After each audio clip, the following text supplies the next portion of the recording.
El zumbido constante y monótono de los motores del Douglas E-47 Skytrain llenaba la cabina, una orquesta metálica que ahogaba el murmullo nervioso y el repiqueteo de los equipos. Para los hombres del pelotón aerotransportado, esa cacofonía se había convertido en la banda sonora de su destino, un presagio, una sinfonía de acero y propulsores que los arrastraba hacia el filo del abismo. La misión era más que peligrosa, era una temeridad vestida de estrategia. Un asalto inicial desde el aire sobre las montañas, seguido de un avance terrestre brutal y extenuante a través de un terreno que parecía creado por los dioses para devorar hombres. La montaña, una criatura geográfica de piedra y niebla, se imponía allá afuera, invisible en la noche, pero ya una presencia viva y ancestral que juzgaba cada nervio y latido. Oculta tras la negrura, respiraba niebla y silencio, observando a los invasores que se acercaban con osadía y arrogancia, un ente que no perdonaba. En el vientre de aquella criatura de metal, los paracaidistas permanecían sentados como sombras silenciosas. Armados hasta los dientes, sí, pero también cargados con el peso intangible de sus pensamientos. Junto a ellos viajaban los contenedores que albergaban al otro protagonista de esta historia, el obús M1A1 de 75 milímetros, el Pack Howitzer, cuidadosamente desmembrado y empacado. Esperando ser reensamblado para escupir su trueno en tierra hostil. No era solo una pieza de artillería, era el corazón portátil del fuego, la garantía de que podrían resistir. Sus partes, el tubo, la recámara, el afuste, las ruedas, los amortiguadores, eran como órganos suspendidos en cajas de acero, dormidos, esperando su despertar. El aire gélido se colaba por cada junta del fuselaje. Olía a combustible, a grasa, a cuerda tensada, pero también a miedo.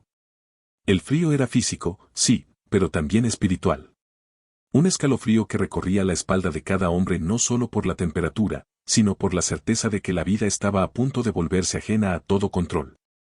La preparación en el aeródromo había sido un torbellino de actividad, un ballet de manos expertas y miradas concentradas bajo la luz artificial. Cada paracaidista había revisado su equipo una y otra vez, el paracaídas principal y el de reserva, el fusil de asalto, la munición, las granadas, las raciones de combate y el inevitable botiquín. Cada objeto un pacto silencioso con la supervivencia. Pero el verdadero nudo de su operación, la arteria vital de su asalto, residía en el equipo de artillería. Los especialistas habían desmantelado con precisión quirúrgica cada M1A1, el tubo del cañón, la recámara, el afuste, las dos ruedas y las innumerables piezas más pequeñas. Como los sistemas de puntería y los amortiguadores de retroceso. Eran los huesos y las entrañas de su trueno portátil. Cada componente había sido meticulosamente empacado en contenedores especiales de acero reforzado, algunos cilíndricos, otros más cuadrados, todos diseñados para soportar el impacto del aterrizaje. Una promesa de fuego futuro.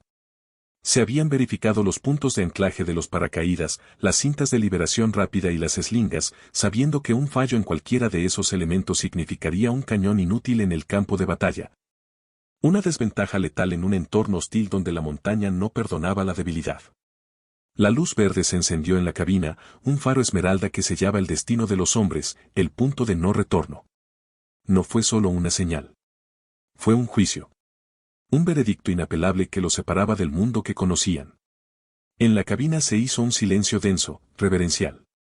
Incluso los motores parecieron detener su bramido para dar paso al momento solemne. Era como si el tiempo hubiera contenido el aliento del universo. Los hombres no se miraron, pero se supieron juntos. Un dedo tocando un hombro. Un susurro entre dientes. Una sonrisa falsa. Un murmullo de burla para disfrazar el temor. Y, entre esas mínimas grietas de camaradería, surgían recuerdos, una foto en el casco, un anillo gastado, el olor de la cocina de la infancia. Uno de ellos se prometió que, si salía de esa noche, aprendería a tocar guitarra. Otro volvió a ver a su hija corriendo por el campo, bajo una luz imposible. Eran pensamientos que no podían ser contenidos, brotaban como flores bajo la presión de la muerte inminente. El jefe de salto alzó la voz como un trueno sobre la sinfonía metálica, vamos, vamos, vamos. Y saltaron. No de inmediato, sino con ese segundo de eternidad que separa la voluntad de la acción.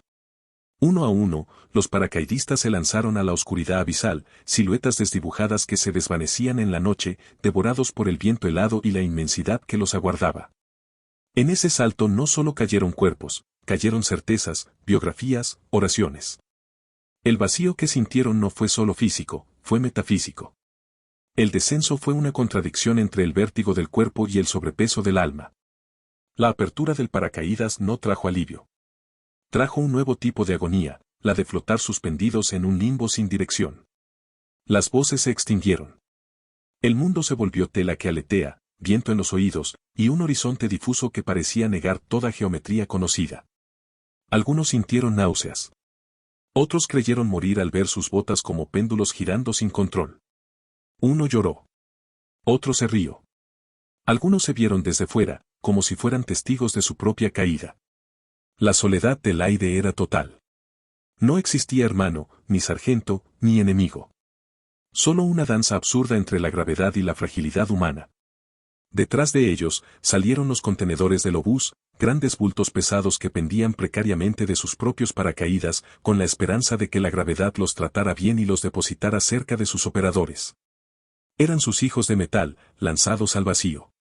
La caída fue un torbellino de viento helado y adrenalina, con el suelo acercándose a una velocidad alarmante, una rendición controlada al vacío. La caída fue un torbellino de viento helado y adrenalina, con el suelo acercándose a una velocidad alarmante, una rendición controlada al vacío.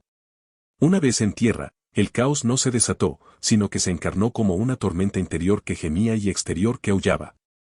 Había que moverse en el laberinto onírico de setos, trincheras y cicatrices de tierra, donde el fuego esporádico del enemigo era el aliento hirviente de una bestia invisible.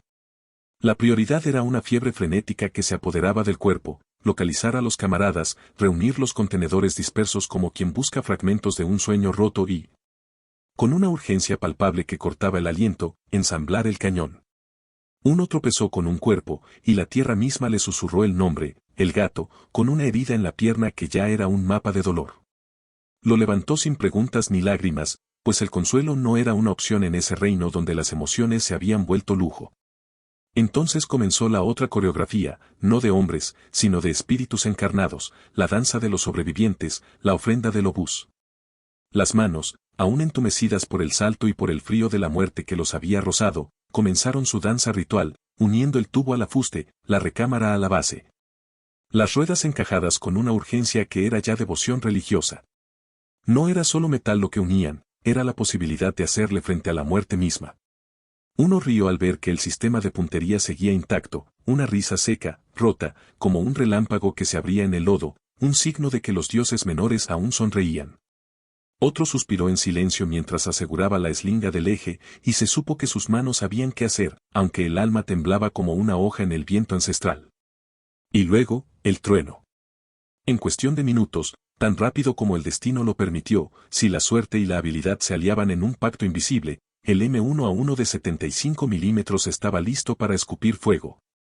Un aliento ígneo destinado a la infantería que, como fantasmas desesperados, luchaban por consolidar la cabeza de puente de la zona de aterrizaje. El primer rugido del obús no fue solo un estruendo bélico, fue un sonido tranquilizador en medio del caos, la primera confirmación de que no estaban solos, que el trueno del combate, su promesa de supervivencia, había llegado como un oráculo de acero. Y en ese instante, comprendieron una verdad ancestral, el combate no empezaba en la tierra. Había comenzado cuando aceptaron el miedo, ese compañero silencioso. Cuando saltaron al abismo. Cuando cayeron por el velo de la realidad. Cuando ensamblaron su propia alma junto con el cañón. La guerra verdadera era interior. Todo lo demás era solo su eco, resonando en el umbral de la montaña.